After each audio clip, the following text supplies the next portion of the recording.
2018 সালে গুজরাটের পাটান জেলার অন্তর্গত কল্যাণ গ্রামে পাটেল ফ্যামিলি বসবাস করত। পাটেল ফ্যামিলির কর্তা ছিলেন নরেন্দ্র পাটেল এবং তার স্ত্রীর নাম ছিল মধু পাটেল।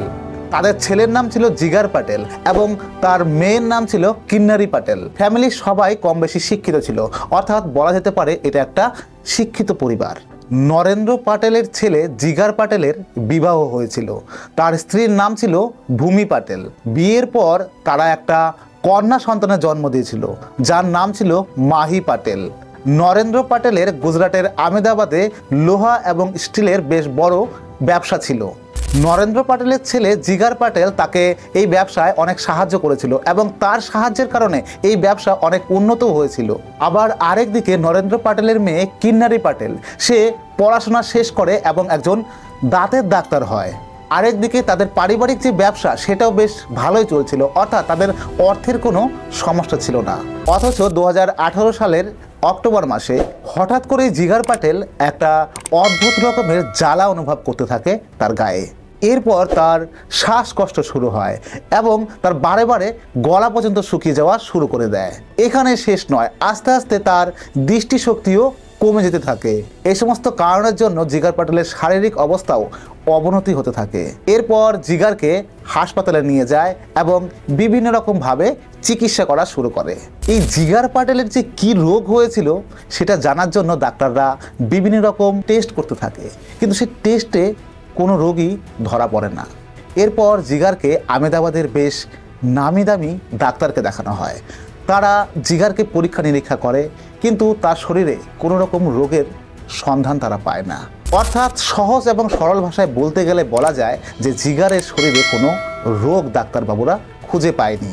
ডাক্তারবাবুরা রোগ ধরতে পারছে না, কিন্তু জিগারের মানসিক অবস্থা এবং শারীরিক অবস্থা দিনের পর দিন আরও খারাপ হতে থাকে। এইরকম অবস্থা যেটা কোনোদিনও আগে ঘটেনি। তার এইরকম অবস্থা দেখে বাড়ির সবাই চিন্তিত হয়ে যায়। তারা এরপর আহমেদাবাদেরই আরও নামি দামি হাসপাতাল এবং ডাক্তারবাবুর সঙ্গে যোগাযোগ করে, কিন্তু কোথাও কোনো রকমভাবে তার রোগকে ধরতে পারে না।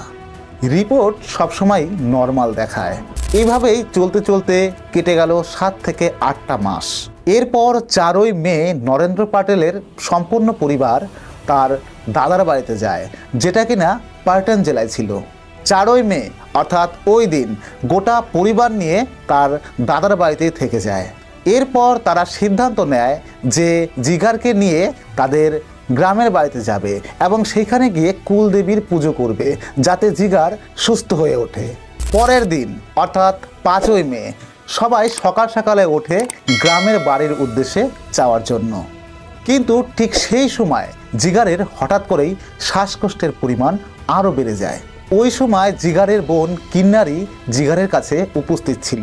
ওই সময় কিন্নারি বলে, আমার কাছে একটা ওষুধ আছে, এই ওষুধ তুমি একটা খাও, খুব তাড়াতাড়ি তুমি সুস্থ হয়ে যাবে। কিন্তু বোনের দেওয়া ওই ওষুধটা খেতে জিগার মানা করে দেয়। জিগার বলে, আমাকে হাসপাতালে যেতে হবে, তোমরা যেমন করে পারো আমাকে হাসপাতালে নিয়ে যাও। কিন্তু ওই সময় জিগারের অবস্থা খুবই খারাপ হয়ে গিয়েছিল, আর এই কারণে কিন্নারির দেওয়া ওষুধটা জিগার বাধ্য হয়েই খেয়ে ফেলে।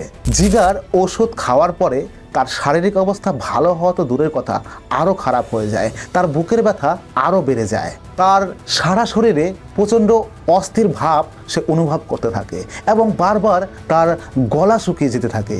এরপর সে দাপাতে দাপাতে কোনো রকমভাবে গাড়ির কাছে যায়, যাতে সে খুব তাড়াতাড়ি হাসপাতালে পৌঁছাতে পারে। জিগার কোনো রকমভাবে যখন গাড়িতে ওঠার পর যখন গাড়ি স্টার্ট দেওয়ার জন্য চাবি খোঁজ করে, তখন পকেটে হাত দিয়ে দেখে পকেটে চাবি নেই। এখানে ভাবার বিষয় একটাই, অন্যান্য দিন তার পকেটেই চাবি থাকে, কিন্তু ওই দিন তার পকেটে চাবি নেই কেন? এরপর জিগার তার স্ত্রীকে ডাকে এবং চাবির ব্যাপারে জিজ্ঞাসা করে। জিগারের কাঁদো কাঁদো গলার স্বর শুনে সবাই বুঝে যায় যে জিগারের শারীরিক অসুস্থতা আরও বেড়েছে। এরপর পরিবারের সবাই মিলে চাবি খুঁজতে শুরু করে, কিন্তু চাবি খুঁজতে খুঁজতে খুঁজতে খুঁজতে অনেকটা সময় কেটে যায়, কিন্তু তারা চাবিটা খুঁজে পায় না।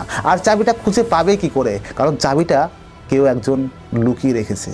এরপর তার পরিবারের লোক অন্য একটা গাড়ি করে জিগারকে হাসপাতালে নিয়ে যায়, কিন্তু জিগার হাসপাতালে যাওয়ার আগেই গাড়ির মধ্যেই অজ্ঞান হয়ে যায়।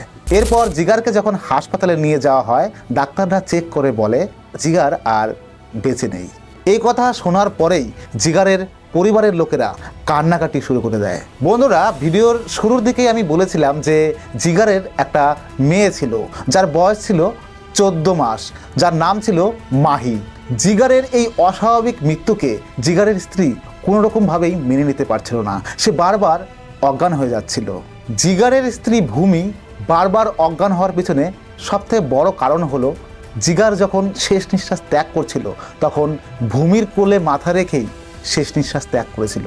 জিগারের মৃত্যুর কারণ কি এটা জানার জন্য ডাক্তাররা নরেন্দ্র পাটেলকে পোস্টমর্টম করতে বলে, কিন্তু নরেন্দ্র পাটেল এবং নরেন্দ্র পাটেলের ফ্যামিলি মনে করে যে এটা একটা স্বাভাবিক মৃত্যু, অর্থাৎ এই স্বাভাবিক মৃত্যুর কোনো পোস্টমর্টম বা ময়নাতদন্তের দরকার নেই। জিগারের পরিবারের লোকেরা ভেবে নেয় যে জিগার অনেক দিন ধরেই ভুগছিল, তার মাঝে মধ্যেই বুকে ব্যথা হতো, গলা শুকিয়ে যেত।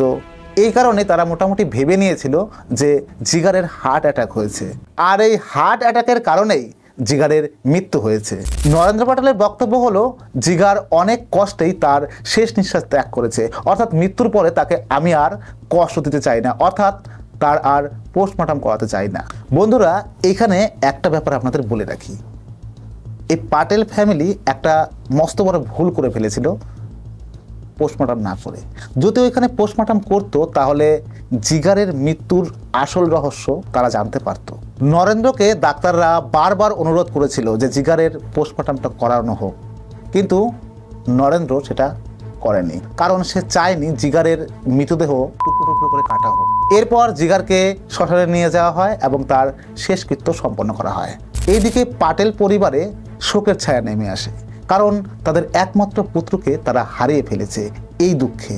এইভাবেই জিগারের মৃত্যুর 25 দিন কেটে যায়। 25 দিনের মাথায় জিগারের স্ত্রী ভূমিরও ঠিক একই লক্ষণ দেখা যায়, অর্থাৎ জিগারের যেই সমস্যাগুলো হয়েছিল সেই সমস্যা ভূমির মধ্যেও দেখা যায়। এমনিতেই এই পরিবার একজন সদস্যকে হারিয়েছে, এর মধ্যে আরেকজনের আবার শারীরিক অসুস্থতা শুরু হয়েছে। পাটেল পরিবার চিন্তায় পড়ে যায় যে এবার তারা কি করবে।